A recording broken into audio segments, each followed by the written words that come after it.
আসসালামু আলাইকুম। স্বাগত জানাচ্ছি তোমাদের সকলকে শাকেরস লার্নিং বোর্ডে। আমি শাকের স্যার। আজকে চলো আমরা শিখি কিভাবে বাংলা থেকে ইংরেজিতে অনুবাদ করতে হয়। একেবারে সহজ এবং খুব আকর্ষণীয় কৌশলেই শিখবো আমরা আজকের অনুবাদ।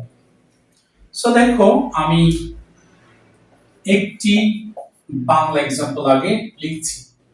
ধরো যদি বলি যে টিনা নামের কেউ একজন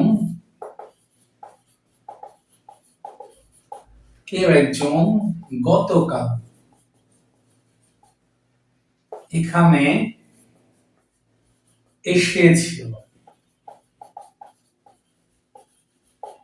দেখো, টিনা নামের কেউ একজন গতকাল এখানে এসেছিল।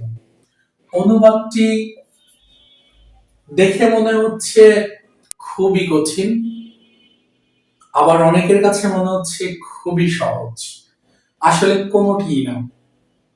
এটি অনেকের কাছে অনেক কঠিন, আবার যে জানেন তার কাছে অনেক সহজ।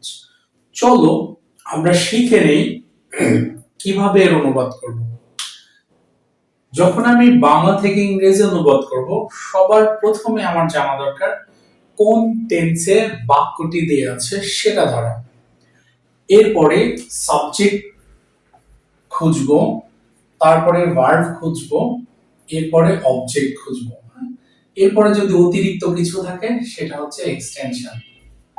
আমি এই মোডে করব যে আমাকে করতে হবে সাবজেক্ট ভার্ব অবজেক্ট, এই তিনটা জিনিস আগে সাজাতে হবে। এরপরে বাদ বাকি যদি কিছু থাকে সেটা আমি পরে ইউজ করব, বাট সবার আগে আমাকে ধরতে হবে কোন টেন্স। এখানে দেখো বলছে টিনা নামের কেউ একজন গতকাল এখানে এসেছিল। সবার আগে আমি ভার্বটা আন্ডারলাইন করি, এটা হচ্ছে ভার্ব। সো দেখো এসেছিল কথাটা কিন্তু আগের। সো আমরা জানি আগের কথাটি সবসময় অতীত হয়। এবং তুমি আরেকটা জিনিস মনে রাখবা, যখন দেখবা ল কথাটি আছে, ল কোন ভার্বের শেষে যদি ল কথাটি দেখো, মানে বাংলা ক্রিয়ার শেষে, তখন সেটি পাস্ট টেন্স হয়ে যায়। কোন টেন্স হয়ে যায়? পাস্ট টেন্স হয়ে যায়, মানে পাস্ট সিম্পল বা পাস্ট ইনডিফিনিট হয়ে যায়। ল লাম লেন থাকলে ভার্ব চিনেছি, টেন্স চিনেছি, পাস্ট ইনডিফিনিট। সবার আগে বলছি স্ট্রাকচার সাবজেক্ট। আমার এখানে সাবজেক্ট খোঁজা দরকার। আমরা জানি টিনা এটা একটা নাউন, প্রপার নাউন। সো এখানে এটাই হচ্ছে সাবজেক্ট। মজার বিষয় হচ্ছে এখানে বলছে টিনা নামের কেউ একজন। তো এইটুকুনের ইংলিশ করার জন্য আমি যদি বলি এই অনুবাদটি আমি কাউকে দেই, সেক্ষেত্রে 99% ভুল করবে। নামের কেউ একজন এটার ইংরেজি কেউ করতে পারবে না। কিন্তু মজার বিষয় হচ্ছে তুমি মনে রাখবা, যদি নামের কেউ একজন দেখো, সেক্ষেত্রে এই ব্যক্তিটা হয়ে যায় অপরিচিত। আবার বলছি, নামের কেউ একজন যখন তুমি দেখবা, তখন মনে করবা সেই ব্যক্তিটা হয়ে যাবে অপরিচিত, তাকে তুমি চিনো না। আর এই বিষয়টি মনে রাখবা, অপরিচিত ব্যক্তি বা বস্তুর নামের আগে এ বসে। সো টিনা আছে এখানে, তুমি দিবা আগে এ। বুঝতে পারছি যে নামের কেউ একজন থাকলে এটার ইংলিশ হবে এ, শুধুমাত্র এ। কেন?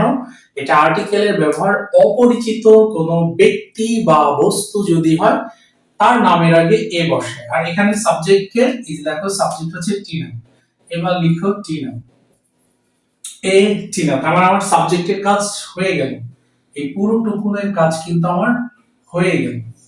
টিনা নামের কেউ একজন মানে এ টিনা। এরপর হচ্ছে ভার্ব। ভার্ব হচ্ছে এসেছিল। তো কাম মানে আসা, কামের পাস্ট হচ্ছে কেম। সো তুমি নাও কেম।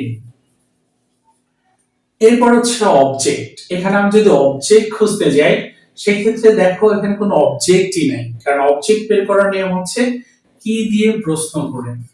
আমি যদি বলতাম কি খাই, ভাত খাই। আমি যদি বলতাম কি ধরি, বল ধরি। এরকম যখন আমি কি দিয়ে প্রশ্ন করে উত্তর পাবো, তখন সেটি হয় অবজেক্ট। আমার মনে রাখবা কি দিয়ে অবজেক্ট পাওয়া যায়। সো এখানে জিজ্ঞেস করো কি এসেছিল, উত্তর নাই, তার মানে এখানে অবজেক্ট নাই। বাকি যেটা আছে সেটা অতিরিক্ত জিনিস। এবার করি টিনা কেম, টিনা এসেছিল। কোথায় এসেছিল? এখানে। এখানে ইংলিশ কি? হেয়ার। Tina came here. আর একটা বাকি আছে গতকাল। সো আমরা গতকালের ইংলিশ সবাই জানি ইয়েস্টারডে। সো তুমি রিল্যাক্সে এখানে বসিয়ে দাও ইয়েস্টারডে। দেখো সুন্দর মতো অনুবাদটি হয়ে গেল। A Tina came here yesterday. Tina নামের কেউ একজন গতকাল এখানে এসেছিল। এবার যদি তোমাকে বলি শাকের স্যার নামে কেউ একজন আমাদের পড়াতেন, ইংলিশ করবা এই শাকের স্যার টট আস ইংলিশ। তোমাকে যদি বলা হয় যে রাতুল নামে কেউ একজন আমার ছাত্র ছিল, সেম কাজ, শুধু রাতুলের আগে এ দিবা আর টেন্স অনুযায়ী করে যাবা। সো তুমি মনে রেখো অপরিচিত ব্যক্তির নামের পূর্বে এ দিতে হয়, অথবা নামের কেউ একজন যদি দেখো সেক্ষেত্রে তুমি আর্টিকেল ইউজ করবা সাবজেক্টের আগে। সো আশা করি তুমি অবশ্যই অনুবাদটি বুঝতে পেরেছো। যদি বুঝে থাকো এইভাবে তুমি অসংখ্য বাক্য তৈরি করো। ধন্যবাদ।